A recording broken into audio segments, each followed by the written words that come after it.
Telugu news channel కి స్వాగతం. BR9 TV news channel కి స్వాగతం.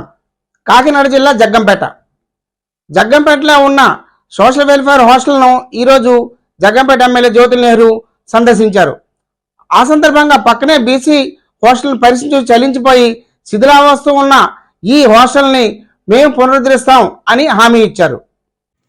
శిథిలావస్థలో ఉన్న హాస్టల్ భవనాన్ని చూసి ఎమ్మెల్యే వెంటనే ప్రత్యామ్నాయంగా జగ్గంపేట హై స్కూల్ ఒక బ్లాక్ను ఈ హాస్టల్ విద్యలు కేటాయించి తొందరలోనే శిథిలావస్థ చెందిన హాస్టల్ భవనాన్ని తొలగించి దాని స్థానంలో ప్రభుత్వంతో మాట్లాడి నూతన నిర్మాణాలు చేపడదామన్నారు.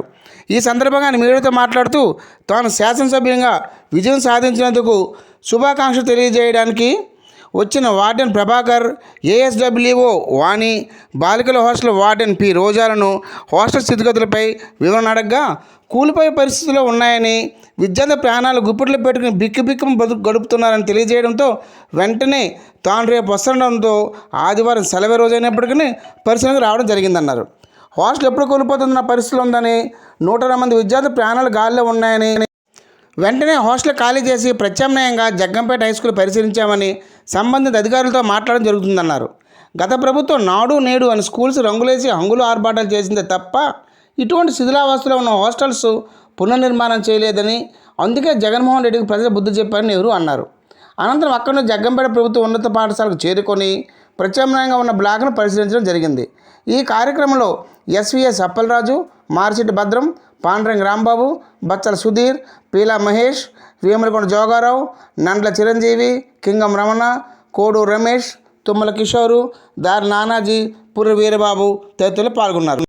ఈ సంవత్సరం వాతావరణ పరిస్థితులు చూస్తే తీవ్ర వర్షాలు కురుస్తాయని చెప్తున్నారు.